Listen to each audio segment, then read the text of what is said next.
This case will make you terrified to walk to your car alone. On November the 22nd, 2019, 19-year-old Ruth George was attending an event. Her family were then very concerned when she didn't return home the following day. Now, the event had been put on by a fraternity from the University of Illinois. Ruth had said bye to her friends at the end of this party, and they all went their separate ways. Ruth was then left alone to walk to her car. Ruth was last seen alive walking towards her vehicle. Her family reported her missing to police. Police tracked her phone to the same parking garage that she had been seen walking to her car in. Upon investigation, they discovered that her car was actually still parked there. When they took a closer look, they discovered something shocking. Ruth's body was in the backseat of the car, and there were clear signs of a struggle and an SA had occurred.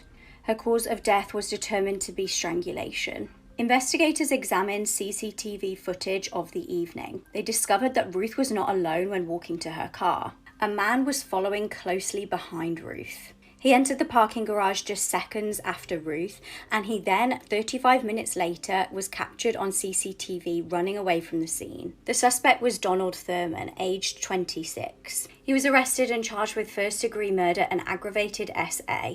His defense was that he saw her, thought she was pretty, and when he tried to speak to her, she ignored him, and he was angry at being ignored. He has confessed to killing her, and as far as I can see online, he's being held without bail and he's waiting sentencing.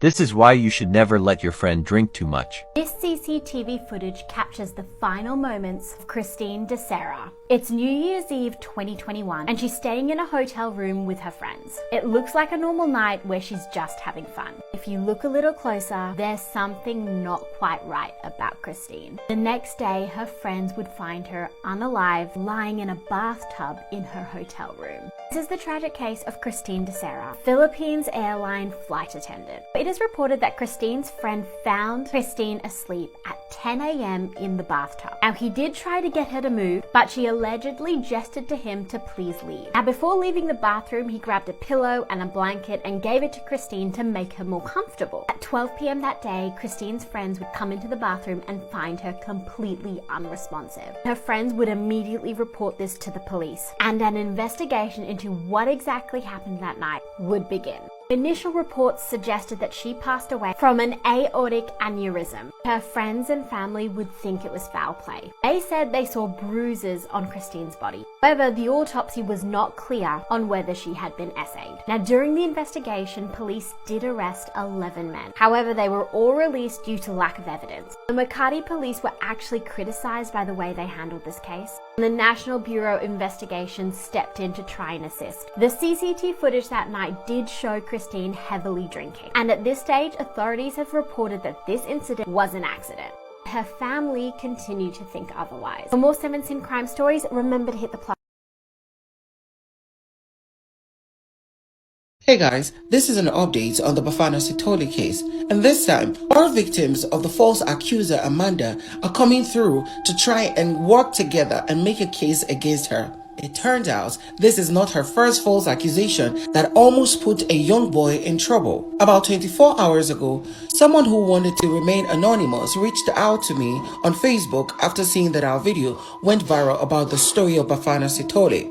According to him or her, the family of her previous victim is ready to build a case against Amanda and see that it is pursued to the latter. There's a popular saying which goes that for every person caught in the act of a crime, that is not the first time they have been doing it. Meaning that if somebody is caught in fraudulent cases, rape, gang violence, robberies, and the likes, they were only caught when they were unlucky, but they've been doing that for some time. In this case, it is quite true, as the same anonymous whistleblower who reached out to me said that Amanda had previously accused another boy from a previous school that he fondled her. According to her, he fondled her mammary gland without her permission, like an assault. And then later, it was discovered that she was lying. Now, this is the reason why false accusations should be met with a serious justice system and be punishable by the law. I am quite sure that if Amanda and the school are not punished for this crime, because that's all I can call it, a crime, then things like this will continue happening.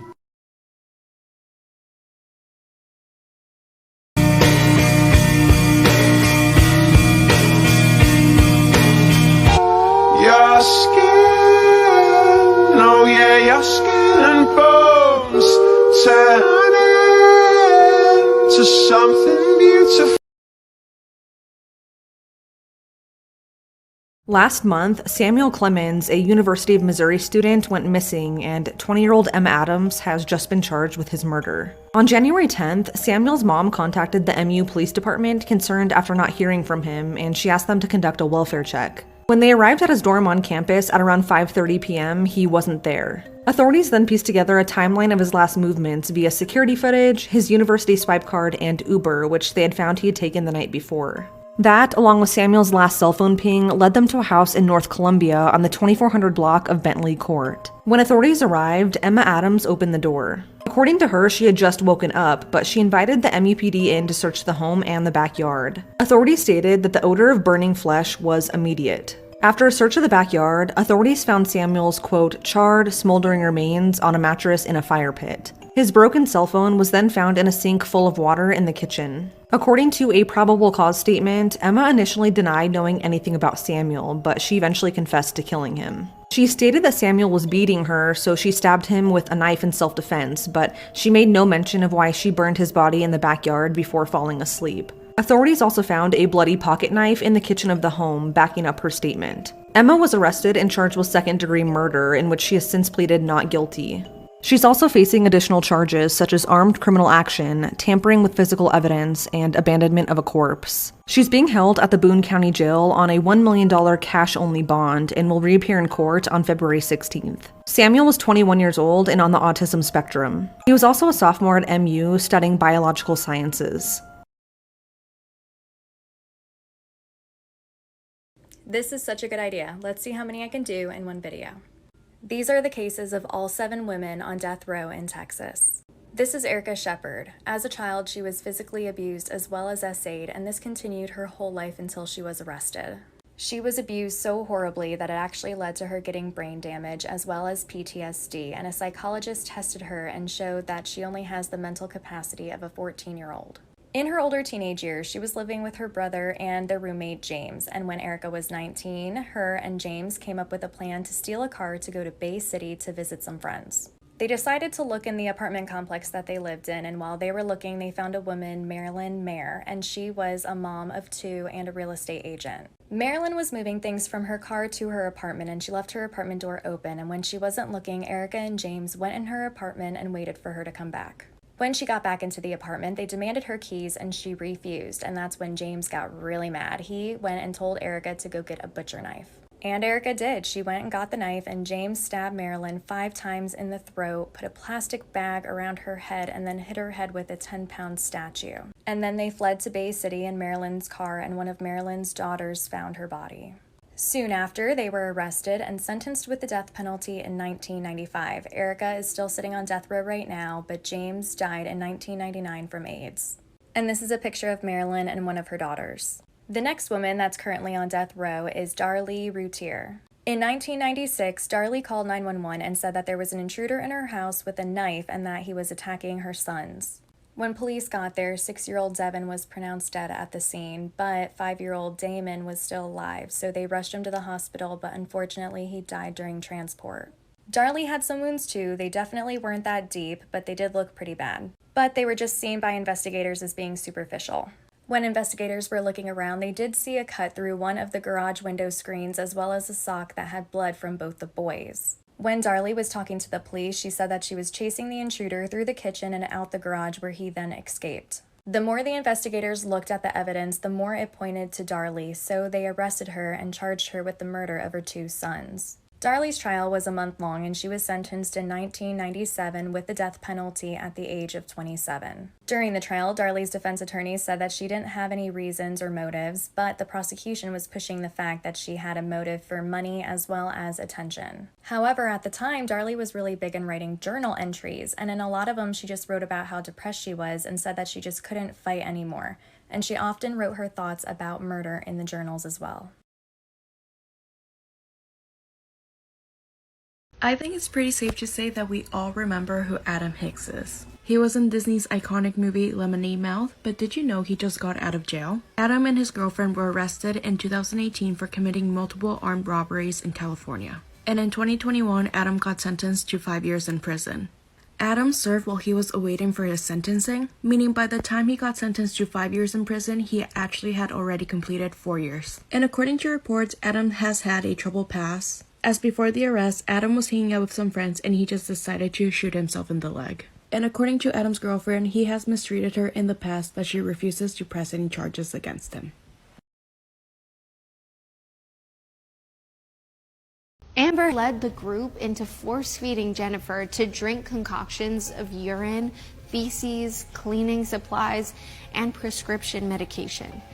They also punched her, tied her up, then stripped Jennifer and painted nail polish all over her face. The brutal torture of Jennifer Daughtry continued for almost 36 hours, with evidence and testimony that Melvin Knight also stuffed a sock in her mouth and forcefully violated her. But Jennifer was strong, and she was still alive. At one point, 4 of the roommates took a break and left the apartment. This was Jennifer's chance. She begged the 2 roommates that remained, Peggy and Robert, who both had little evidence of taking part in Jennifer's torture, but still refused to step in. She asked them to let her go before the others got back, but instead the 2 called for the others and reported on how Jennifer was begging to be freed. This sent them into a panic about what they were doing, and so a 3rd family meeting was called, this time with Jennifer right in front of them. In this meeting, they decided to vote on whether they'd take Jennifer's life. Jennifer Daughtry was a 30-year-old living in Mount Pleasant, Pennsylvania. Jennifer had started to visit a new community center. This is where she met 17-year-old Angela Marinucci and her 23-year-old boyfriend, Ricky Smyrns. Jennifer began to hang out with Angela and Ricky at their apartment, which is where she was introduced to their roommates and friends. There was 20-year-old Amber Meidinger, who was pregnant with Melvin Knight's baby. Melvin had become friends with Ricky after serving time together in the same jail. Upon release, they remained in contact with one another, and Ricky said that Melvin could crash at his place for a while. Finally, there was Peggy Darlene Miller and Robert Masters, who were also living with them. Whenever Jennifer used to hang out with all of them, Angela noticed that her boyfriend used to flirt with Jennifer. Apparently, she also overheard Ricky talking to Jennifer on the phone and proclaiming his love for her. Angela was starting to get really jealous and insecure.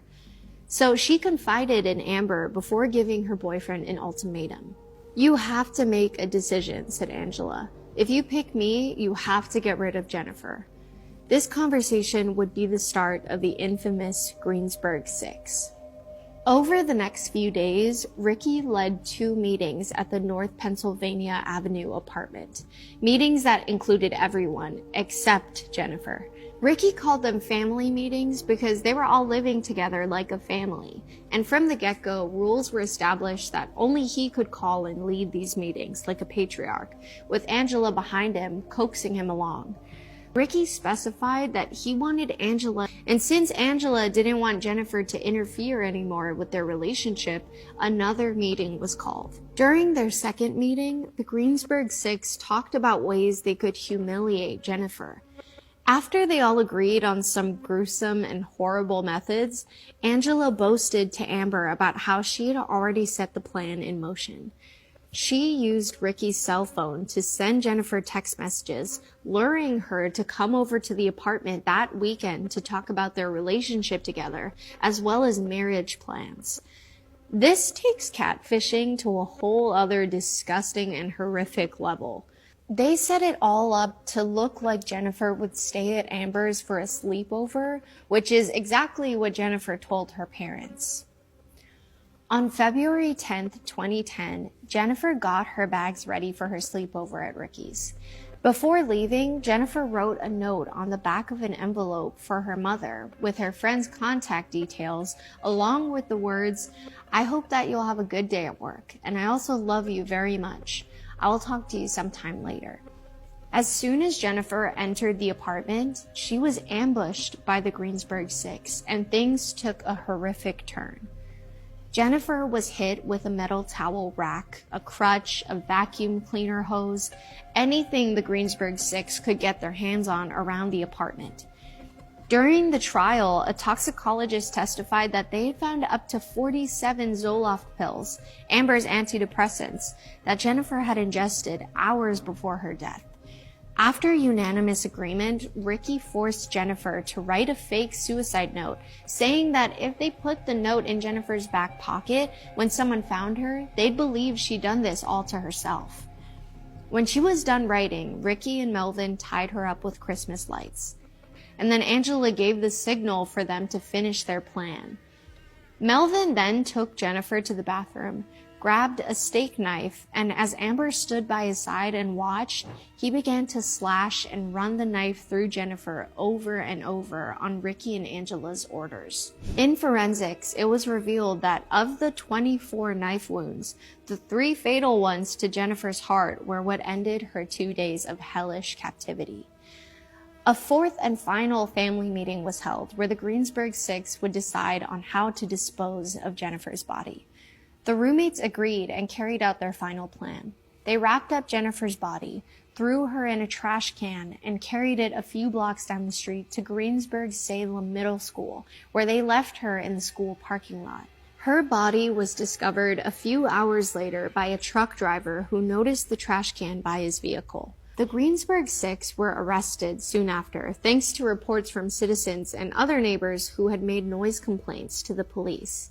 As both men had been caught for previously convicted crimes and didn't deny their involvement in what happened to Jennifer, Ricky and Melvin were given the death penalty. After giving birth to Melvin's baby and spending time in jail, Amber eventually gave a full account of what happened that night after she was called in again to court. For her cooperation, she was sentenced to 35 to 74 years in prison. Peggy and Robert, who again had little evidence against them for participating in Jennifer's torture, received up to 70 years in prison.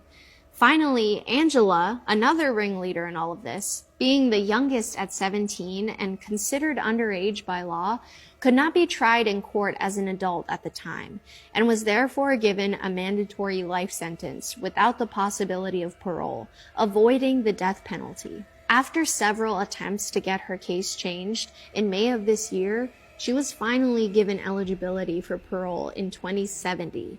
I know it may sound cynical, but listeners, always remember, not everyone that calls you a friend is a true friend. I'm Brandy. Stay safe out there, everyone, and always be sure to double check the guest list if you've been invited to a sleepover. See you next time on Killer Bites.